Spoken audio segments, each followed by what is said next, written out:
ओंकार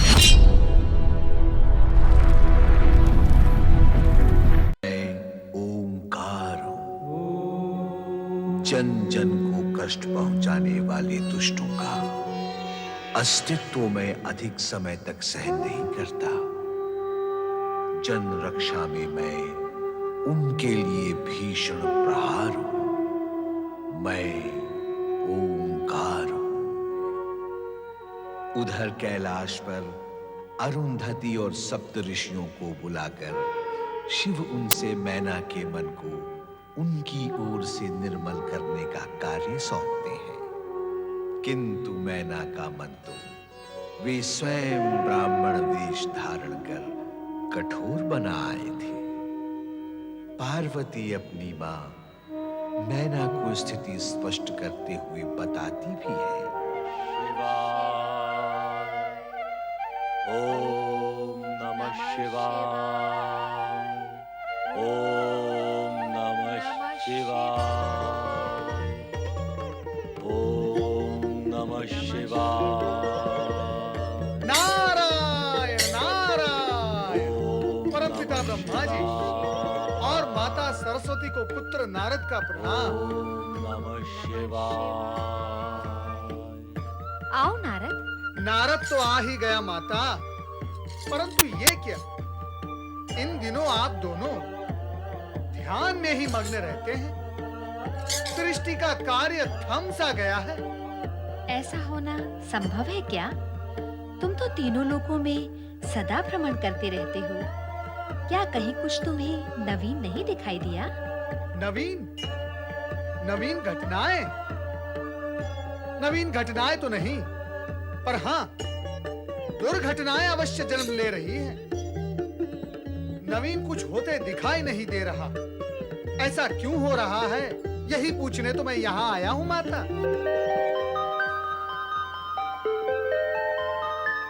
नारद, तुम देवर्षि होकर असत्य भाषण भी कर लेते हो। प्रश्न में असत्यता कैसी परमपिता? मैंने तो मात्र अपनी जिज्ञासा प्रकट की है। यदि मैंने असत्य भाषण किया भी होगा तो वो लोकहित के लिए किया होगा, परंतु आपके सम्मुख असत्य बोलने का साहस ना तो मैं कर सकता हूँ, ना ही दृष्टता कर सकता हूँ। तो क्या ये सत्य नहीं कि तुम इस समय यहाँ नव निर्माण की जिज्ञासा लेकर नहीं, वरुण शिव की विचित्र लीला तथा मैना रानी के भ्रम के विषय में जानने आए हो? नव निर्माण की जिज्ञासा के पश्चात मैं इस विषय पर भी चर्चा अवश्य करता परमपिता, परंतु सत्य यह है कि शिवजी की लीला के कारण निर्माण के कार्य में बाधा आ रही है। नहीं नारद, ये सत्य नहीं है, तुम्हारा भ्रम है। शिव लीला से कार्य में बाधा नहीं, कल्याण की प्रेरणा प्राप्त होती है। नारायण नारायण। परमपिता, तो फिर बार बार शिवजी मैना रानी से परीक्षा लेकर पार्वती से विवाह में विलंब क्यों कर रहे हैं?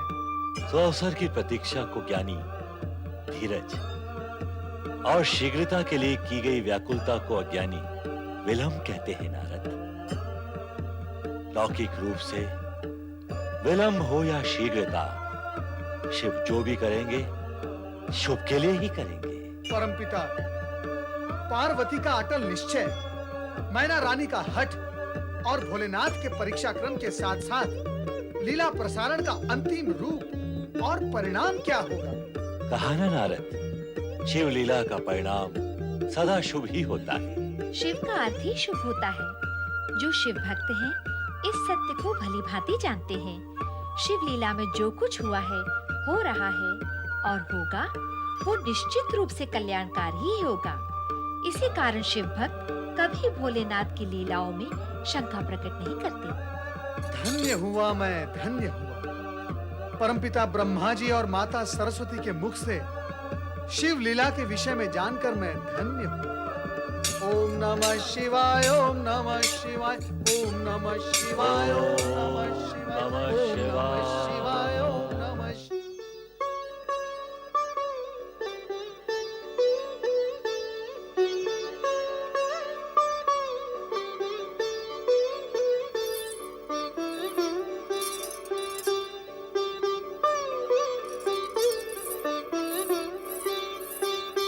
महारानी मैना, मैं जानती हूँ आप यहाँ क्यों आई हो। शिवजी ने भेजा है ना आपको मुझे समझाने के लिए।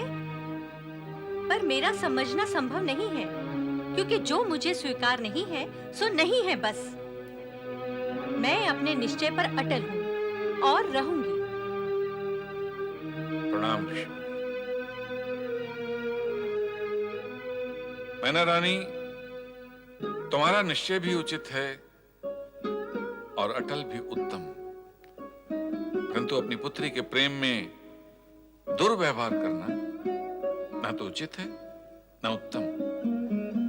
उत्तेजना में तुम सामान्य शिष्टाचार भी भूल गई। अपने आदरणीय और पूज्य जनों का समुचित स्वागत भी नहीं किया तुमने। क्षमा करें ऋषिवर, सत्य है पुत्री के मोह और उत्तेजना में मुझसे भूल हो गई।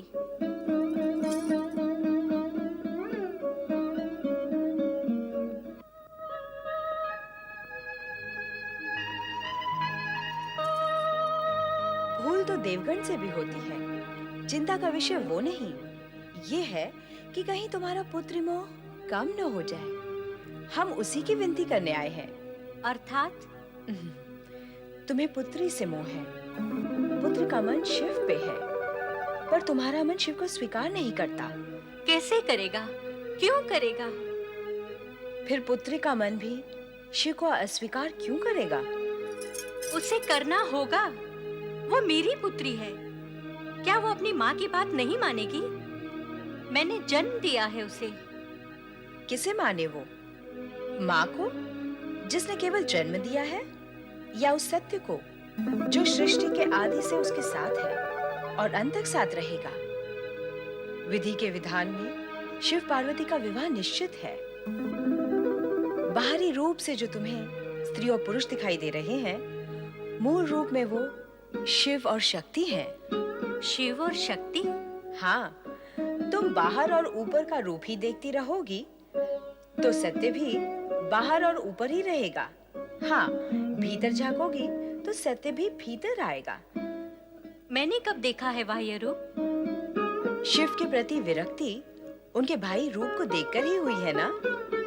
नट के रूप में देखा, कैलाश पर शिव बूढ़े ब्राह्मण के वेश में प्रकट हुए। तुम्हारे भवन में वैष्णव ब्राह्मण बनकर आए।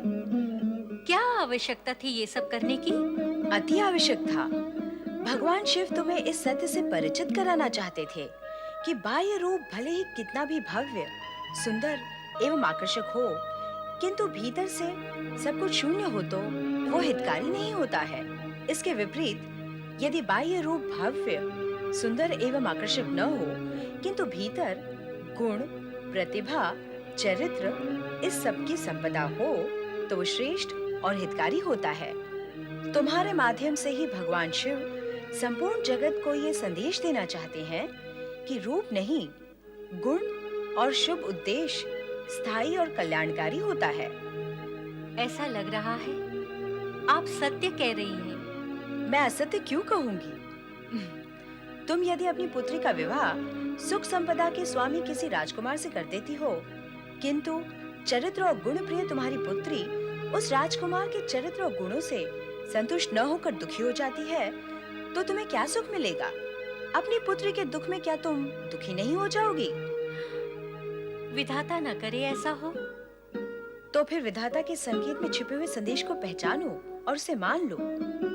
तुम्हें पुत्री से मोह है, पुत्री को शिव से। इसलिए अपनी पुत्री के हित में तुम भी शिव के प्रति शुभ भावना रखते हुए उन्हें अपना जमाता स्वीकार करो। वैसे हमने शिव विवाह के लिए मार्गशीर्ष शुक्ल त्रयोदशी का मुहूर्त निश्चित किया है। बधाई हो मैना रानी, पुत्री के विवाह का शुभ मुहूर्त भी निश्चित हो चुका है। अब कहो, क्या कहना चाहती हैं? अब कहने को शेष क्या रह गया है? जैसा आप सब उचित समझें करें। समस्त देवगण की भी यही इच्छा है। और अभी अभी देवी अरुंधति ने जो सत्य प्रकट किया है, मैं उससे सहमत हूँ। आपकी सहमति सभी की प्रसन्नता और कल्याण का कारण है मैना रानी। अब तो यही उचित होगा कि शीघ्र ही गर्ग ऋषि द्वारा भगवान शिव को विवाह की निमंत्रण पुस्तिका भिजवाई जाए। अवश्य देवी, अवश्य। ओम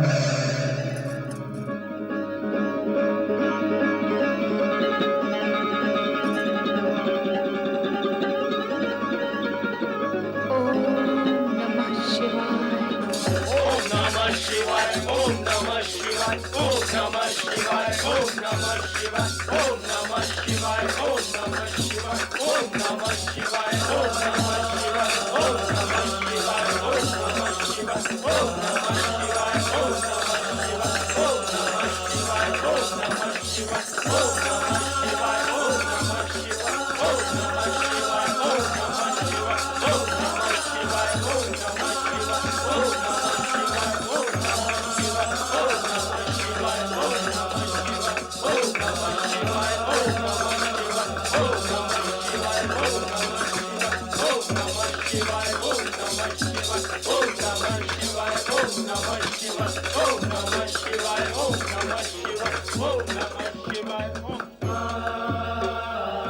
प्रभुं प्राणनाथं विभुं विश्वनाथं जगन्नाथनाथं सदानन्दभाजं भूतिभूतं भवेश्वरं भूतनाथं शिवं शंकरं शंभुमीशानमीडे।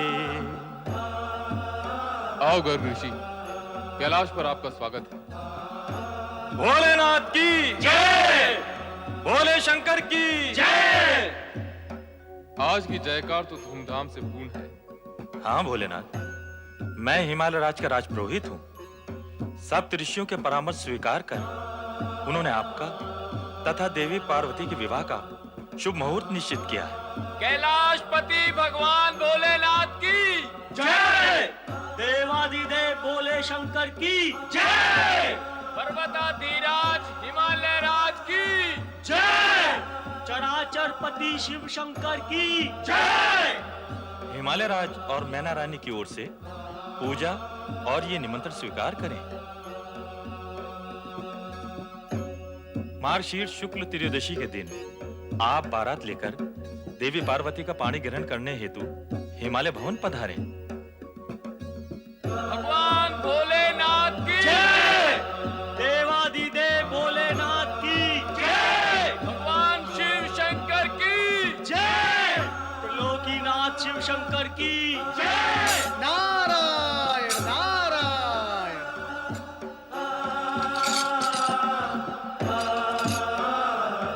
ऋषिवर, आपने भगवान शिव तथा देवी पार्वती के विवाह के प्रथम पर्व को प्रारंभ करके अत्यंत शुभ और महान कार्य किया है। देवर्षि, मैंने केवल हिमालय राज की इच्छा को मूर्त रूप देकर इस विधि को पूर्ण किया है। ऋषिवर, इस विधि को पूर्ण करके आपने भोलेनाथ तथा पार्वती के विवाह की प्रतीक्षा को पूर्ण किया है। अब समस्त जगत आनंद और उत्साह से भर उठेगा। देवगण के उत्साह की तो कोई सीमा ही नहीं रहेगी। और अब जगत शीघ्र ही तारकासुर के अत्याचारों से मुक्त हो जाएगा। विधि का विधान अपना कार्य तो निश्चित रूप से करेगा ही देव ऋषि। भोलेनाथ, अब इस पुरोहित को आज्ञा दें।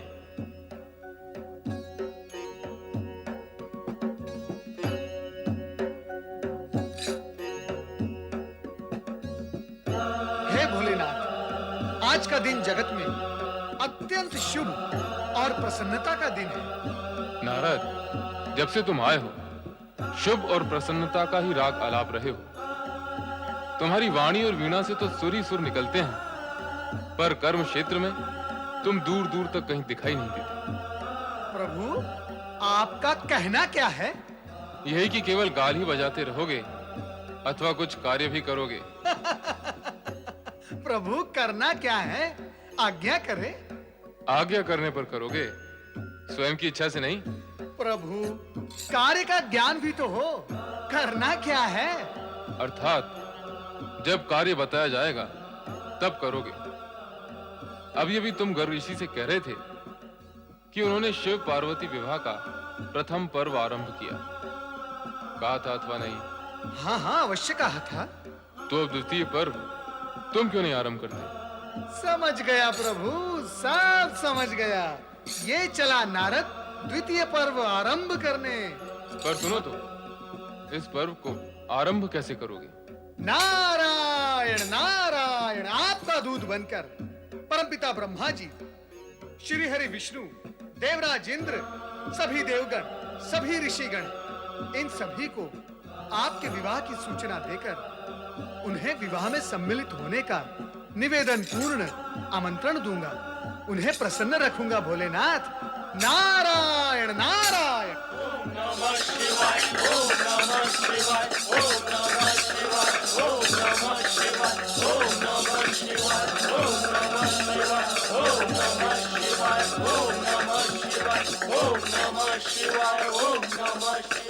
अरे अरे अरे अरे अरे, मैं क्यों पृथ्वीलोक की ओर जा रहा हूं? मुझे तो स्वर्गलोक जाकर देवगण को सूचित करना होगा। शिव पार्वती विवाह की सूचना पाकर सबसे अधिक प्रसन्नता देवताओं को ही होगी। इसीलिए उन्हें ही सर्वप्रथम आमंत्रित एवं सूचित करना उचित होगा। चलो नारद। सबसे अधिक प्रसन्नता देवताओं को ही होगी, निश्चित ही देवताओं को ही होगी। नारायण नारायण। दुष्ट तारकासुर के कारण देवता ही सबसे अधिक कष्ट में हैं। शिव पार्वती विवाह उपरांत उनसे उत्पन्न पुत्र देवताओं के परम शत्रु तारकासुर का वध करेगा। इसलिए सर्वप्रथम देवताओं के पास चलना चाहिए। चलना तो तुझे भी चाहिए हमारे स्वामी के पास। परंतु तुम हो कौन? मैं मेघासुर हूँ, महाबली तारकासुर का सेनापति। अब पता चला कि मैं कौन हूँ। अब तुम्हें यह भी बताता हूँ कि तुम्हें क्यों पकड़ा। तुम चोटी वाला हमारे स्वामी महाबली तारकासुर के वध का षड्यंत्र कर रहे हो, इसलिए तुम्हें पकड़ा है। और अब तुम्हें हमारे स्वामी महाबली तारकासुर के सम्मुख उपस्थित होना है, इसलिए छोड़ने का प्रश्न ही नहीं उठता। चलो। नारायण नारायण। नहीं नहीं, मुझे छोड़ दो। चलना होगा। तारकासुर की सुन लेते हैं और मन की कह लेते हैं। नारायण नारायण। चलो हमारे स्वामी तारकासुर के पास। चलो।